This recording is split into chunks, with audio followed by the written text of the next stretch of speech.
بسم اللہ الرحمن الرحیم۔ السلام علیکم ورحمۃ اللہ وبرکاتہ۔ حضور نبی کریم صلی اللہ علیہ وآلہ وسلم نے قرآن پاک کی بہت ہی مبارک صورت کے بارے میں کتنی خوبصورت باتیں بیان کی، آج میں آپ کے ساتھ شیئر کروں گی۔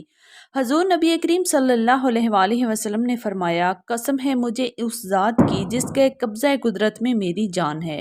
اللہ تعالیٰ نے آسمانی اور الہامی کتابوں میں سے نہ تو تورات میں ایسی صورت نازل کی، نہ انجیل میں ایسی کوئی صورت نازل کی، اور نہ ہی زبور میں ایسی کوئی صورت نازل کی، اور نہ ہی قرآن کریم میں ایسی کوئی صورت نازل کی جیسی اللہ رب العزت نے سورۃ الفاتحہ کو نازل کر کے اپنی مخلوق پر احسان اور انعام کیا ہے۔ یہ 7 آیات بار بار پڑھی جانے والی ہیں۔ یہ ام القرآن بھی ہے، قرآن مجید کی ماں کا درجہ دیا گیا ہے، ام الکتاب بھی ہے۔ یہ کتاب کی کتاب اللہ کا درجہ بھی دیا گیا ہے۔ حضور اکرم صلی اللہ علیہ وآلہ وسلم نے ایک دوسری روایت میں فرمایا، سورۃ الفاتحہ بے مثال نور ہے، یہ ایک ایسی روشنی ہے۔ سیدنا عبداللہ ابن عباس رضی اللہ تعالیٰ عنہ بیان کرتے ہیں، رسول اکرم صلی اللہ علیہ وآلہ وسلم کے پاس جبرائیل امین تشریف فرما تھے۔ اچانک سے ایک آواز آئی۔ رسول اکرم صلی اللہ علیہ وآلہ وسلم نے اپنا سر مبارک کو اٹھایا اور پوچھا، یہ کیسی آواز ہے؟ تو جبرائیل امین نے جواب دیا، آسمان کا یہ وہ دروازہ کھلا ہے جو آج تک کبھی نہیں کھلا، اور اس دروازے سے ایک فرشتہ زمین کی طرف اترا ہے، پہلے نہیں اتارا گیا۔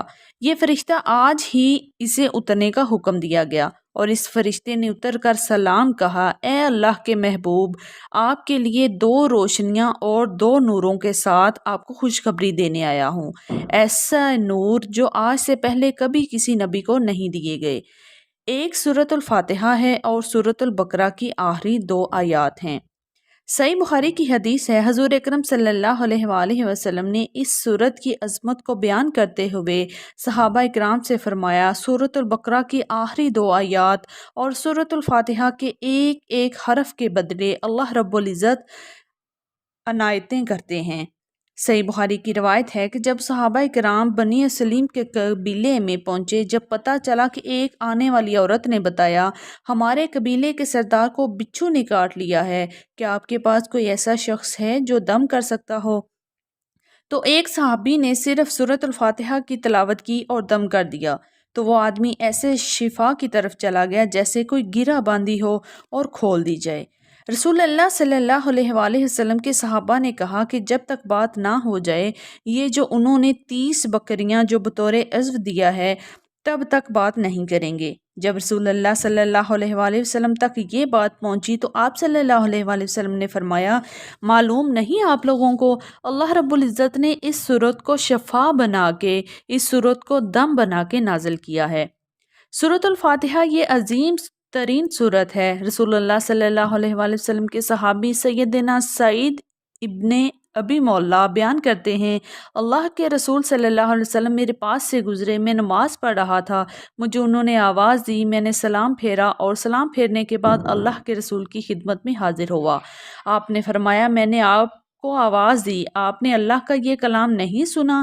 جب اللہ اور اس کے رسول کی بات ہو، اس بات کو فوراً مانو۔ کہا، اللہ کے رسول صلی اللہ علیہ وسلم میں نماز پڑھ رہا تھا۔ پھر اللہ کے رسول صلی اللہ علیہ وسلم نے فرمایا، کیا میں تمہیں قرآن مجید کی سب سے عظیم ترین صورت نہ سکھا دوں؟ اس سے پہلے کہ تم مسجد سے نکل جاؤ، اپنے گھر کو لوٹ جاؤ۔ میں نے کہا، کیوں نہیں؟ رسول اللہ صلی اللہ علیہ وسلم نے جو صورت سکھائی، جو قرآن کریم کی عظیم ترین صورت ہے، وہ سورۃ الفاتحہ کی تعلیم دی۔ یہی وجہ تھی رسول اکرم صلی اللہ علیہ وسلم نے یہ فیصلہ سنا دیا، جو انسان نماز میں سورۃ الفاتحہ کو نہیں پڑھتا، اس کی نماز نہیں ہوتی۔ ایک دوسری روایت میں حضور اکرم صلی اللہ علیہ وآلہ وسلم نماز پڑھا رہے تھے، جب سلام پھیرا تو پوچھا صحابہ کرام سے، کیا تم امام کے پیچھے سورۃ الفاتحہ پڑھتے ہو؟ صحابہ کرام نے فرمایا، جی رسول اللہ۔ تو آپ صلی اللہ علیہ وسلم نے فرمایا، امام کے پیچھے سورۃ الفاتحہ خود بھی پڑھا کرو، کیونکہ اس کے بغیر نماز نہیں ہوتی۔